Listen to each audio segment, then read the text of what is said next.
Hi, this is Rich Edelman, DVCon US 2018, and I'm here to talk about UVM Testbench debug and some work that we did with Neil Bullman from ARM.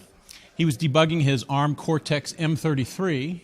It's about 95 files, 12,000 lines of code. And what was happening was he was getting scoreboard contributions from people who were putting their IP in the hardware. And there were some debug problems. In that scoreboard, they had a lot of different kinds of SystemVerilog data structures. They had queues, associative arrays, dynamic arrays. And these things got to be hard to debug. So we have some strategies that we want to share that you can use in your own code. And we call this outlaw coding. There's no law against writing code. You can put in $display, of course, or UVM info. But even better with $display, you can do a %P. So %P is a pretty printer. So you can print your class instance, %P, and out it comes. You get the class member variables. You get the fancy queues or associative arrays automatically printed. I took some liberties here with the carriage return, but otherwise, this is exactly how it comes out of the simulator. So you can print your class, you can print your queue, your associative array, whatever you want with $display. Some people pointed out that, what about UVM info? Yes, you can do that, UVM info. Then you need to just wrap your %P with $S format F. So then there were some other problems with queues getting really big. So Neil went and found all of the places where he was filling up his queue with a push, and he instrumented them with a little macro. And then he set that macro, anytime that had been entered 10,000 times, for instance, he knew there was too many things in the queue and there was a bug. In addition to knowing that it was just too big, he also wanted to know what was in the queue. So what he did was he wrote a little routine here, and when the size changed of this queue, he printed it out. So he could watch the queue fill up and empty and fill up and empty. So that was useful information about the queue. And of course, any test bench needs breakpoints. And so there can be just regular breakpoints, conditional breakpoints.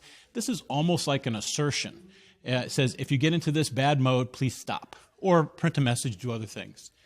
If you pass through this point 10,000 times, stop. If you're in a specific instance, stop.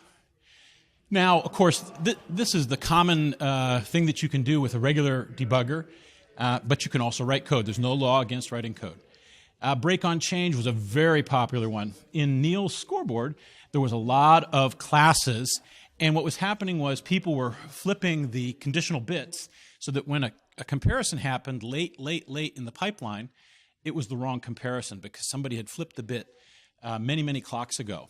So what he did is he managed to have a watch on the class member variable by using this little macro. It spins a thread, and anytime that variable changes, he stopped. As soon as it stopped, he knew that was the bad guy who was setting the bit. And then, of course, you move on after breakpoints. You want to see things in the wave window. In the driver of a UVM driver, so in the driver, they're going to have a get next item, and you're going to return T. Put the T variable here. There's all the members of T. And here's all the sequence items that came through the sequence and sequencer over all the simulation for that driver. That's very powerful. He also put his sequences in here along with threads, and you can see it's colored. You can see this pink guy here moves along, makes some progress, and finally gets done. Not only did he have the sequences and classes in his wave window, he also had transactions, both UVM transactions and also PLI-based transactions. So he used the PLI routines that we provide, that all the vendors have, but very simple API to make transactions. And then he used some more advanced features for other things like checkpoint and restart. He just did searches. Of course, he had config DB problems. So for that one, basically, you just set the arguments and go through the log file. And then, of course, macro debug. So these are tips and tricks that you can use in your test bench. You can use one of them, two of them, all of them, none of them. If you have a debugger, you can find most of these things in your debugger. Thank you very much.